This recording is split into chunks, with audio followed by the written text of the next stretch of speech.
दोस्तों, क्या आपने भी कई बार सपनों में सांप देखा है? अगर हाँ, तो आप इस वीडियो को पूरा जरूर देखें। इस वीडियो के माध्यम से हम आपको बताएंगे कि सपनों में सांप दिखाई देने का क्या अर्थ होता है।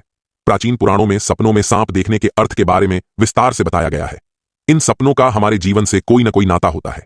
प्राचीन काल से ही नागों को पूजनीय माना गया है, और जब ये नाग हमारे सपनों में आते हैं तो हमें हमारे भविष्य से जुड़े संकेत देते हैं। कुछ संकेत तो इतने महत्वपूर्ण होते हैं कि उन्हें हमें कभी दुर्लक्ष्य नहीं करना चाहिए। इसलिए दोस्तों, आप इस वीडियो को पूरा जरूर देखें, क्योंकि आधा अधूरा ज्ञान घातक होता है। तो चलिए जानते हैं, भगवान शिव ने मां पार्वती को नागों के सपनों से जुड़े कौन से रहस्य बताए हैं। दोस्तों, एक बार की बात है, कैलाश पर्वत की ऊंची चोटियों पर देवी पार्वती और भगवान शिव एक साथ बैठे थे। हिमालय की शीतल बयार और बर्फ से ढकी चोटियों के बीच पार्वती जी ने भगवान शिव से पूछा, हे स्वामी, मुझे बताइए कि सपनों का क्या अर्थ होता है? क्या उनके पीछे कोई गूढ़ संदेश छुपा होता है? मनुष्य जो सपने देखते हैं, उन सपनों के क्या अर्थ होते हैं? कृपया आप मुझे सपनों के रहस्य के बारे में बताइए। भगवान शिव ने मुस्कुराते हुए देवी पार्वती की ओर देखा और कहा, हे देवी, सपने हमारे अवचेतन मन की अभिव्यक्ति होते हैं। वे हमारे जीवन की घटनाओं, भावनाओं और आकांक्षाओं का प्रतिबिंब होते हैं। हर सपना कुछ न कुछ अर्थ रखता है और हमें आने वाली घटनाओं की पूर्व सूचना देता है। देवी पार्वती ने फिर पूछा, हे स्वामी, अगर किसी को सपने में सांप दिखाई दे तो उसका क्या अर्थ होता है? मनुष्यों को सपने में सांप क्यों दिखाई देते हैं? क्या सपने में सांप देखने से कोई संकेत मिलते हैं? तो कृपया मुझे विस्तार से बताइए। भगवान शिव ने उत्तर दिया, हे पार्वती, आपने सत्य ही कहा है।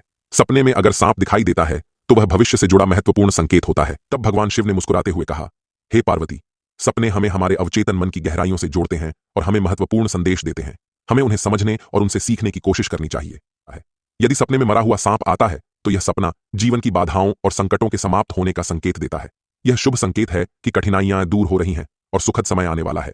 यदि सपने में कोई सांप को पकड़ता है तो यह सपना दर्शाता है कि व्यक्ति अपनी मेहनत से धन संपत्ति प्राप्त करेगा और उसे सही तरीके से इस्तेमाल करेगा। यह सफलता और समृद्धि का प्रतीक है। यदि सपने में उड़ता हुआ सांप दिखता है तो यह सपना उन्नति और प्रगति का प्रतीक है। इसका अर्थ है कि व्यक्ति के जीवन में विकास और तरक्की होगी। यदि सपने में काले रंग का सांप दिखाई देता है तो यह काल सर्प दोष का संकेत है। यह अशुभ होता है, लेकिन इसका निवारण संभव है, जिससे व्यक्ति को राहत मिल सकती है। यदि सपने में हरे रंग का सांप आता है तो यह शुभ संकेत है और निकट भविष्य में अच्छी घटनाओं का पूर्वाभास कराता है। यह सुख समृद्धि का प्रतीक है। यदि सपने में सफेद रंग का सांप दिखाई देता है तो यह धन की प्राप्ति का संकेत है। यह सपना आर्थिक समृद्धि और सफलता की ओर इशारा करता है। यदि सपने में कोई सांप मनुष्य से डरकर दूर भाग रहा है तो यह अशुभ संकेत है और यह दर्शाता है कि शत्रुओं से धोखा हो सकता है। सावधान रहने की आवश्यकता है। यदि सपने में किसी मनुष्य को सांप काटता है तो यह किसी अशुभ घटना की सूचना होती है, जो व्यक्ति के स्वास्थ्य या सुरक्षा के लिए खतरा हो सकता है।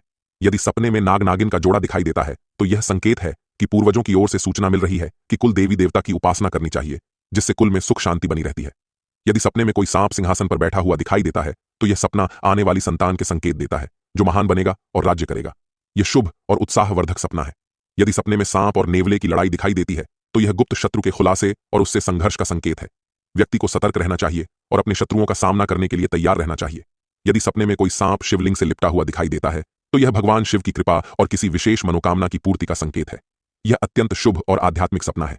यदि किसी मनुष्य को कोई काले रंग का नाग छाती पर बैठा हुआ दिखाई देता है तो यह निकट मृत्यु या गंभीर संकट का संकेत है।